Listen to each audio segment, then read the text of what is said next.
The newest wave of Innistrad Crimson Vow spoilers have just been revealed. We have a werewolf that will let you cheat creatures into play. We have one of the creepiest token makers ever made. And we also have to talk about this mistake right here. Magic. I am a wizard! History. I'm an old wizard! The magic historian. My bones hurt. Greetings, owners of fine luxury cardboard rectangles. My friends, I hope the day finds you well, because we have gathered to look at some delicious Innistrad Crimson Vow spoilers. So let's dive right in. We're going to start with Blood Vial Purveyor. This is an interesting card. 2 black and 2 gives you a 5/6 flying trampling vampire, and that is certainly enough to raise some eyebrows. Only 4 mana for a 5/6 flying trampler? What's the catch? Well, the catch is right here. Whenever an opponent casts a spell, that player creates a blood token. So this is a resource generator for your opponents. However, it really remains to be seen just how important blood tokens are, right? They do function similarly to clue tokens. However, clue tokens, while they do cost 2 to sacrifice, they don't require you to discard a card. So the Blood Vial Purveyor will allow you to kind of filter through your deck in a faster way, I guess, if you need to dig for answers. It's not like it's completely terrible, but it remains to be seen just how powerful they are. Now, giving your opponent these blood tokens does come with an upside for you, because down here it says, whenever Blood Vial Purveyor attacks, it gets +1/+0 for each blood token defending player controls. And obviously, that will also take advantage of anything your opponent has that's creating blood tokens. But if they have a deck that's playing blood tokens, then they're in a better position to use them as well. So the trade-off is there. But you may have noticed already the problem with the card when I read this last line. You can tell when you read it that this has every indicator of being an until end of turn dissipating effect. It should go away each turn. But the way it's currently worded, this is a permanent bonus, which means if your opponent had 3 blood vials out, and then, or blood tokens, I should say, and then you swing with this guy, he's going to get +3/+0 permanently, and that will carry over from turn to turn to turn. Now, there is a very small chance that it actually is worded this way, but I virtually guarantee this is the biggest mistake that we've seen this far in Innistrad Crimson Vow, and they will be erratating the card. Because when it comes down to it, Wizards of the Coast doesn't want people to have to deal with all the memory issues that can come with Magic the Gathering. We have emblems, tokens, and counters already to represent all these items. So the idea that this guy would have an ever-increasing bonus that you have to remember and keep track of, it doesn't add up. Look at the cards they recently made for Arena with the perpetual concept and all that. They're literally going, look, we can make these cards for Arena where the game can keep track of things for you. But in this situation, to me, it totally comes across as this is a mistake. If they wanted it to be a permanent bonus, then you could just have him have some kind of counter on him. You know what I mean? So basically, whenever he swings, put X counters on him, where X is the number of blood tokens your opponent has, and he has +X/+0, where X is the number of counters that are on him. But that's not the wording, so to me, this is definitely a mistake that will be errated. When you take a look at the artwork, pretty straightforward. You've got the Purveyor there, kind of just floating majestically. He's got a blood vial. Trigger what I got, buddy. And every time you cast a spell, he's like, have another drink, bro. Have another drink. I've got endless amounts of blood vials. But then, when he goes to attack, he's like, hey, why you got all my chunks of blood, bro? You're making me mad. And it's like, dude, you just gave me, I don't want to hear it, bro. Like, that's the vibe. That's the vibe he gives me. It's silly fun. But yeah, I do expect it to be errated. Let us move on. The next card we have to talk about is so awesome. I can't believe how good this card is. Howlpack Piper. So it's an Elvish Piper, but taken way up a notch, at least in my opinion. 1 green and 3, just like the Elvish Piper is. It's a 2/2 instead of a 1/1 like the Elvish Piper.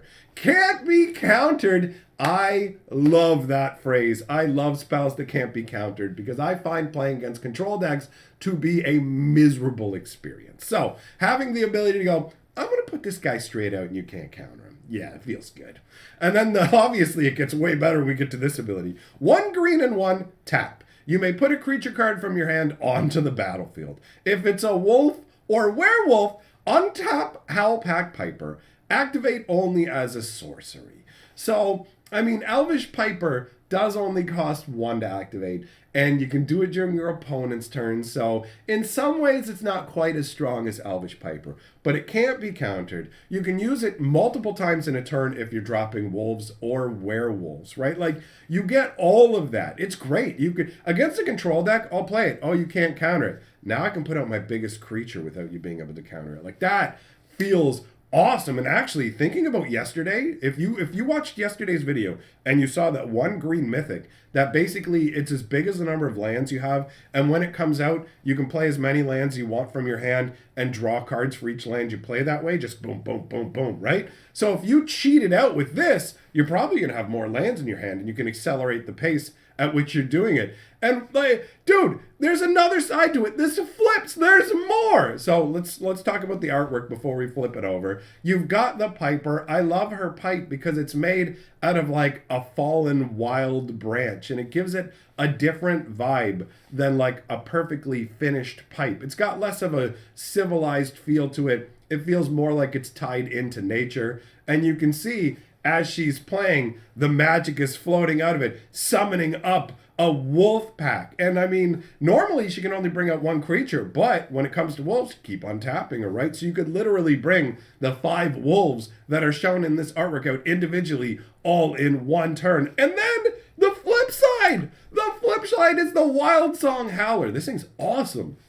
Whenever this creature enters the battlefield or transforms into Wild Song Howler, look at the top 6 cards of your library. You may reveal a card from among them, put it into your hand, put the rest on the bottom of your library in a random order. So you legit just get to snag a creature out of your deck, and it turns into a big 4/4. So once you're done with the whole, hey, I've been piping out creatures, all right, let's go Nightbound with it. And Nightbound is like, oh, all you have to do if you want to flip it back is play 2 spells, and all of a sudden you got your regular Piper version back. And I like that it's the same individual. You can see that pipe that she was playing, it's down in her hand now. And instead, she's howling a song out that draws the wolves in who howl with her. I love it. This is so cool. This is a great card. I can't wait to use it. I'm 100% going to play it. And it's not the only exciting green card we have to look at today, my friends. Next up, we've got Henrika Damnathi. 2 black and 2 for a potent mythic rare. 1/3 legendary vampire. She's got flying. At the beginning of combat on your turn, choose one that hasn't been chosen. So you're only going to get to do each of these abilities once. The first is each player sacrifices a creature. The second is you draw a card and you lose a life. And the third is transform Henrika Damnathi. So you can decide right away if you wanted to go to transform on the very first combat, or you can go everybody sack a creature, the next turn I'm going to draw a card, you lose a life, and then transform, or any way you want to mix and match, which isn't too shabby. The artwork it's all right. I like her cloak a lot, actually. It's probably my favorite part of this artwork. She looks normal, everyday vampire. It's just kind of painting blood onto her face. It's like, that's cool. I'm getting ready to go to the party. Let me do my makeup. It's not super exciting artwork. Nothing exciting is happening here, right? So let's take a look at what she transforms into. And I want you to bear in mind that you can transform her into this instantly. The turn you put her out, you can turn her into this. So the other side is Henrika Infernal Seer. She's got her makeup done. She's ready for the party. So on this side, she's a 3/4 flying death touch lifelink with 2 black and 1. Each creature you control with flying, death touch, and or lifelink gets +1/+0 until end of turn. So it's a board pump that they don't have to have all the abilities. Any one of those. Do you have flying, death touch, or lifelink? Great. Then you're part of the party. Let's pump it upwards. And you'll notice, see, it says +1/+0 until end of turn. That's what the purveyor should have on it. All right, so overall, this feels like a solid card, right? If you take a look at the original side, she's only 4 mana to put out. You can make everybody sack a creature, replace her by drawing a card and lose a life, and then turn her into this 3/4 flying death touch lifelink fiend. And the artwork, it's all right. You know what I mean? She's there. It's festive. I'm going to drink my makeup now. You know, that's, that's the way I think about it. And she's got a rose on one side up in her hair, but then she's got something else, and it just kind of makes me think of stunted ram's horns. The artwork is fine. It doesn't do anything for me. It's kind of generic. What are you going to do? Let's move on. We've got Lantern Flare. This is an interesting card for a white-red deck, although you could just run it in mono-white, but you're not going to want to. You're going to want to go cleave with it. So Lantern Flare is 1 white and 1. It deals X damage to target creature or planeswalker, and you gain X life, where X is the number of creatures you control. But if you play the cleave cost, 1 white, 1 red, and X, then instead, you just do X damage to target creature or planeswalker and gain X life. So this actually is like an old card from Mirage.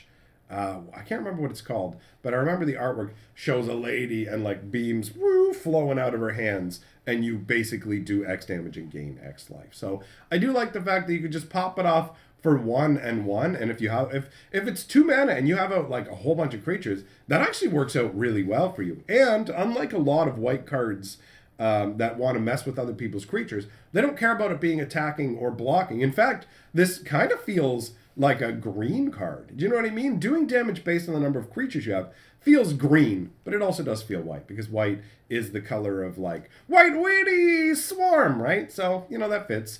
The artwork is awesome. You've got this lantern literally flaring up that is, I mean, it kind of looks like it's being used to protect, but in this case, the lantern is burning away the darkness. So you got this darkness that was about to encroach on them, and now it has to curl away and recoil as it's being burned up by the magical power in this lantern. Man, it takes a lot of courage to stand up to darkness like this. Imagine the gibbering horror that would come along with facing like magical undead beings and flowing darkness that can pull your soul out. Like, it's got to be crazy to be an everyday person on a plane in Magic the Gathering's multiverse, you know?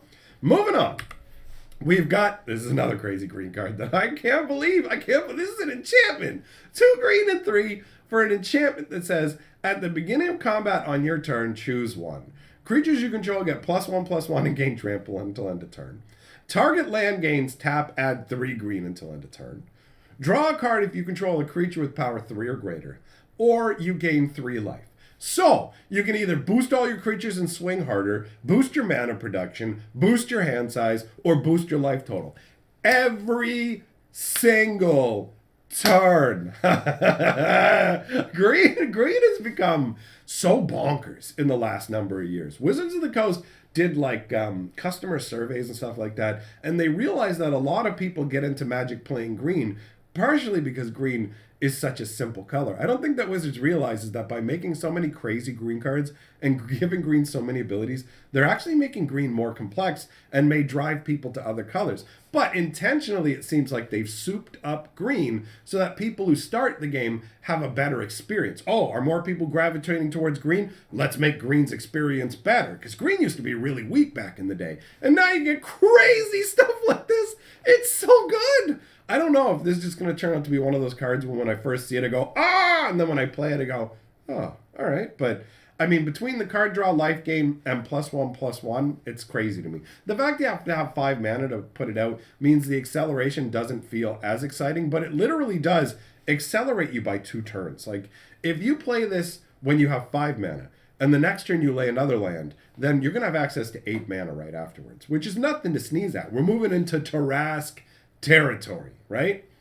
And actually, now that I think about it, I play with colorless lands, and this could help me get out my Gigantosaurus and other cards that have like 5 green mana symbols in their cost. Anyways, love it. The artwork shows what looks like Catilda of the Dawn Heart Coven, and she is portrayed there with both Arlen and Teferi. Teferi looks a little smaller than usual, doesn't he?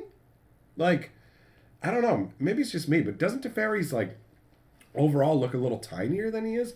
Whatever. Awesome card. Moving on. We have the Dollhouse of Horrors. I told you we have a super creepy token maker, and this is it. 5 casting cost artifact. 1 mana and tap. Exile a creature card from your graveyard.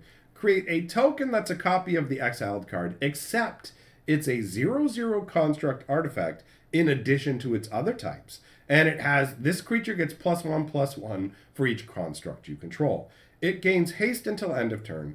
Activate only as a sorcery. So basically, you get to take a creature from your graveyard, bring it back with all of its abilities and everything like that intact, except now its power and toughness weren't what they were. It's set to however many number of constructs you have out. So the first one you do is just going to be a 1/1, but they are going to grow as you make more of these. And the fact that they maintain their original abilities, it's just so solid. Do you know what I mean? Like, you can bring them back and they could theoretically grow to be even bigger. Like, if you had a creature that was 2/2 originally with a nice ability, as soon as you have your third construct out, all of a sudden it's bigger than it was and it can just keep growing. Like, this seems like a great way to use the resources out of your graveyard and something that could fit into so many decks. It's just going to net you extra value out of all of your cards. And I feel like there's a lot that can be done with this. This definitely feels like one of those cards that over time is going to gain in respect and people are just going to like want them years down the road. If this doesn't get love now, I guarantee you it's going to get love later because it's bonkers. It's 100% headed into my cube, no doubt about it. And on top of that, the flavor behind it is insane. They're taking dead bodies and they're turning them into dolls. But the dolls maintain their sentience. They're aware of who they were. If you were a flame mage who could summon up flames and everything like that, you still have those capabilities in your doll body. So you remember your previous life. That's horrific. Imagine you die and then you're alive again and you're like, maybe I didn't. I must have been confused. And then you look down and you're not in your own body. You're stuffed into one of these like pink bodysuits. And it like slowly dawns on you that you've been brought back from the grave by somebody. Some awful individual has done this to you.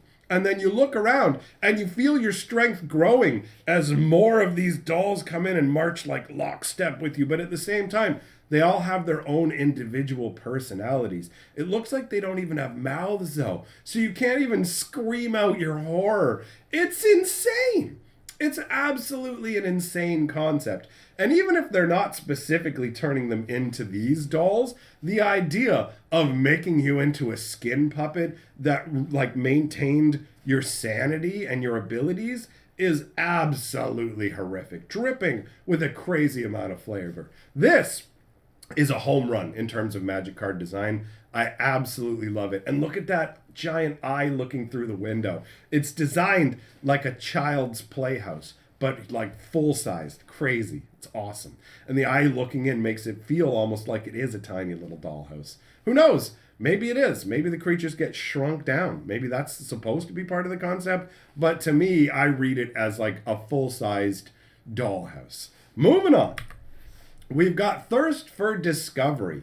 Some incredibly powerful blue card draw, at least for standard formats and things like that. 1 blue and 2 for an instant that says draw 3 cards, then discard 2 cards unless you discard a basic land card. So we've seen variations on this before. We've seen ones that say discard an enchantment. We've seen ones that say discard an artifact. But this right here is the easiest discard condition to meet that also stops this from being too powerful in like 4-color good stuff style decks. So if you're playing 2 colors, you're very likely to have basic lands, and you're very likely to have basic lands that you don't actually need, right? So with the Thirst for Discovery, you're going to be able to feed a basic land, which is usually the absolute best thing to be discarding, unless you're like land hosed or whatever else. In a lot of situations, the best feeling scenario is to discard a basic land to any discard effect. So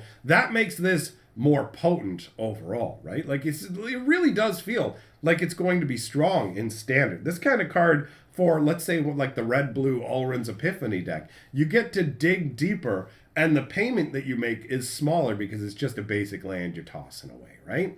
The flavor text says, "This is your only warning, Alchemist. The secrets of the sea are not yours to behold. Lord Crothus, will not be so merciful next time. And that's a quote from Runo Stromkirk. And if you actually saw, I believe it was yesterday's video where we looked at him, he's a flip card. On the back, you literally have this like underwater Cthulhu god Crothis, who Runo apparently worships. And so you have in the artwork, I guess this is some alchemist who's trying to plumb the depths for knowledge. And it's like he's aware that somewhere in the depths there's some ancient being or some ancient power, and he's trying to reach out. But basically Crothis got all angry and it's like, Runo, go tell him to stop. And Runo's like, knock it off or Crothis is gonna eat you, bro. Stop it. I like how kind of crazy and abstract the artwork is in this. You know, the mage kind of feels like they're in front of like a void portal with these lines of energy emanating off them, and they kind of look Geist-like. It's very evocative artwork. You've got this like scroll tube that I assume is full of arcane magical knowledge, but also feels like an underwater mine almost. It looks pretty funky. It's cool. Either way, that wraps up all the spoilers we have to talk about. Big thank you to all my patrons for supporting my channel. My newest Innistrad lore video up on the screen, as well as the playlist of all of the Innistrad Crimson Vow spoiler videos. Choose what you want to watch, and I'll see you there.